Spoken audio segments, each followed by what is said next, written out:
আসসালামু আলাইকুম, আশা করছি আমরা প্রত্যেকে ভালো রয়েছি। ফ্রেজ অ্যান্ড ক্লজ, এটাতে মূলত আমি 5টা কথা শুধু বলবো, জাস্ট 5টা কথা বলবো, এবং এই 5টা কথা যদি আমরা মস্তিষ্কে রাখতে পারি, যেই প্রশ্নে আসুক না কেন ইনশাআল্লাহ অবশ্যই পারবো। এবং একটা কথা এখানে বলে রাখি, ফ্রেজ অ্যান্ড ক্লজের আমরা যে পিডিএফ দেব, এবং পৃথিবীতে যত বই আছে, নট অনলি ইন বাংলাদেশ, পৃথিবীতে যত বই আছে সব বই যদি আপনি পড়েন, যত বেশি পড়বেন কনফিউশন তত বেশি বাড়বে। তার মানে ফ্রেজ অ্যান্ড ক্লজ হচ্ছে সেই টপিকসগুলোর মধ্যে একটা টপিকস, যেই টপিকস আপনি যত বেশি পড়বেন তত বেশি কনফিউশনের মধ্যে পড়ে যাবেন। তাহলে এটা সলিউশন কি? সলিউশন হচ্ছে আমরা ক্লাসে যে কথাগুলো বলবো এই কথাগুলো ব্রেইনে স্ক্যান করে রাখেন। বিলিভ মি, ইনশাল্লাহ আপনি যেই প্রশ্নে আসুক অবশ্যই ইনশাল্লাহ কারেক্ট করতে পারবেন। ওকে, তাহলে আমরা শুরু করছি। দেখুন, প্রথম যে জিনিসটা আগে জানতে হবে সেটা হচ্ছে ফ্রেজ এবং ক্লজের মূল পার্থক্যটা কি। মূল পার্থক্য হচ্ছে, যেটা ক্লজ সেখানে একটা ফিনিট ভার্ব থাকে, তার মানে ফাইনিট ভার্ব যদি থাকে সেটা হচ্ছে ক্লজ। আর ফ্রেজ কি? নো ফাইনিট ভার্ব, তার মানে এখানে কোনো ফাইনিট ভার্ব নেই। আর প্রশ্ন হতে পারে ফাইনিট ভার্ব কে? ফাইনিট ভার্ব কে এটা বুঝতে গেলে আমাদের আগে আমরা জানি যে নন ফাইনিট ভার্ব বাদে বাকি সব ফাইনিট ভার্ব। তাহলে নন ফাইনিট ভার্বের মধ্যে কি আছে? আই জি পি, আইতে কি? ইনফিনিটিভ, আইতে ইনফিনিটিভ, ইনফিনিটিভ। এটা হচ্ছে to plus verb, to plus verb.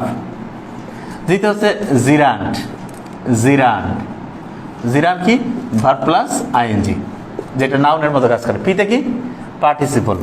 পার্টিসিপলের নিশ্চয়ই আমরা বলেছিলাম যে 3টা টাইপ রয়েছে। প্রেজেন্ট পার্টিসিপল, যেটা ভার্বের সাথে আইএনজি, সাধারণত কন্টিনিউয়াস টেন্সে বসে। প্রেজেন্ট পার্টিসিপল, যেটা ভার্বের সাথে আইএনজি কন্টিনিউয়াস টেন্সে বলে, যেমন হি ইজ প্লেয়িং ফুটবল। এরপরে আছে পাস্ট পার্টিসিপল, যেটা সাধারণত হচ্ছে পারফেক্ট টেন্সে বসে, যেমন I have played football, I have played football, এরকম। আরেকটা হচ্ছে পারফেক্ট পার্টিসিপল। পারফেক্ট পার্টিসিপলটা কি? পারফেক্ট পার্টিসিপলটা হচ্ছে হ্যাভিং এর সাথে ভার্বের পাস্ট পার্টিসিপল, যেমন হ্যাভিং ডান, হ্যাভিং গান, এরকম। ওকে, তাহলে আমি জিনিসটা একটু ক্লিয়ার করি। ফ্রেজ অ্যান্ড ক্লজ মূল পার্থক্য হচ্ছে, যেখানে ফাইনিট ভার্ব আছে সেটা হচ্ছে ক্লজ, ফাইনিট ভার্ব যদি না থাকে তাহলে হচ্ছে ফ্রেজ। তাহলে ফাইনিট ভার্ব মনে করব কিভাবে? যে এই নন ফাইনিট ভার্ব যে 3টা আছে, নন ফাইনিট ভার্বের মধ্যে কি আছে? আইজিপি, ইনফিনিটিভ, জিরান, পার্টিসিপল। এই 3টা কিন্তু নন ফাইনিট ভার্ব। এগুলো থাকলে কিন্তু সেটা ক্লজ হবে না। মূলত একটা ফাইনিট ভার্ব যদি থাকে তাহলে সেটা ক্লজ হবে। ক্লিয়ার?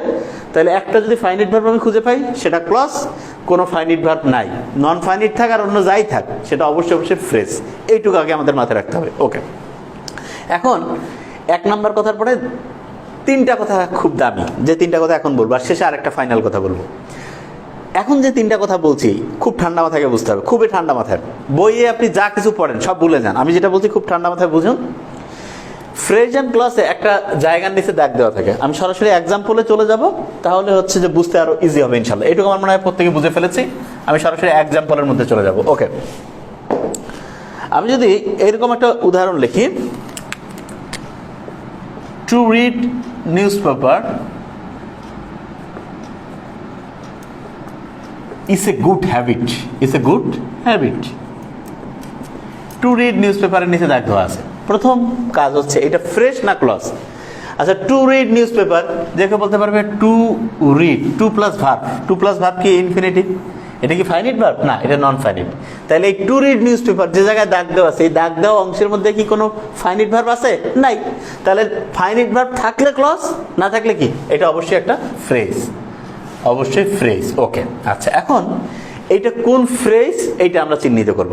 আচ্ছা, যে জায়গায় দাগ দেওয়া আছে সেখানে যখন আমি জানলাম যে ফিনিট ভার্ব আছে তাহলে সেটা ক্লজ, আর ফাইনিট ভার্ব যদি না থাকে তাহলে হচ্ছে ফ্রেজ।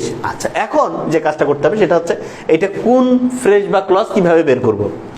দাগ দেওয়া অংশটা আইটি, ইট, ইট দ্বারা আমি চেঞ্জ করব মনে মনে। চেঞ্জ করে যদি আমি দেখি যে বাক্যের অর্থটা সামঞ্জস্যপূর্ণ হচ্ছে, তাহলে নিঃসন্দেহে সেটা নাউন, ফ্রেজ অর ক্লজ।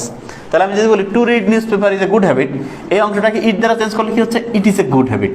মিলছে? হ্যাঁ, যে কেউ বলবে ভাই it is a good habit, এটা তো সামঞ্জস্যপূর্ণ বাক্যই হচ্ছে। তার মানে নিঃসন্দেহে এটা হচ্ছে নাউন, ফ্রেজ। নাউন কি হবে? ফ্রেজ। ক্লিয়ার? আমি আবার বলছি, মাত্র তো 5টা লাইনই শিখাবো, তার মধ্যে 2 নাম্বার লাইনে অলরেডি চলে এসেছি। প্রথম লাইন ছিল কি একটা জায়গায় ফাইনিট ভার্ব আছে না নাই, যদি থাকে তাহলে সেটা ক্লজ, যদি না থাকে তাহলে ফ্রেজ।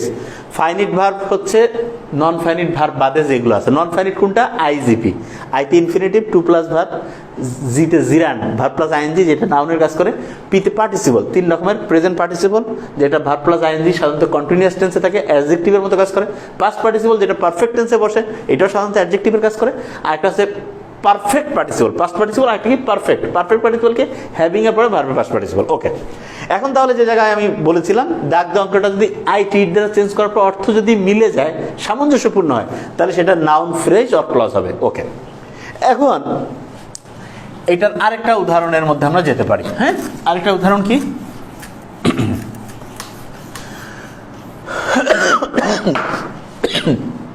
সরি,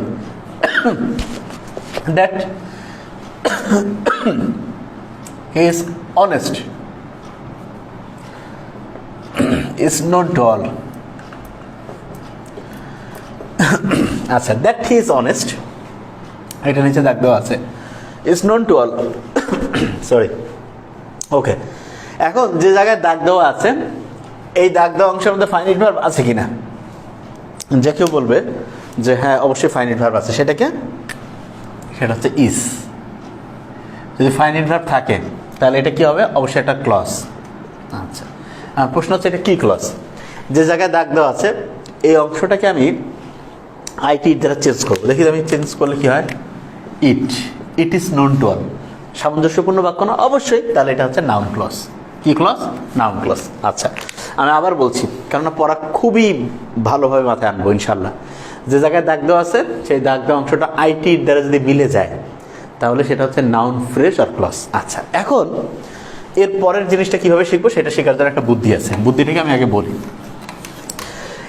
ছোটবেলায় আমরা এরকম করে লিখতাম না যে পার্টস অফ স্পিচের প্রকারভেদ, অনেকে এরকম করেও লিখতে পারে যে নাউন লিখলো, তারপরে লিখলো প্রোনাউন, এরপরে লিখলো অ্যাডজেক্টিভ,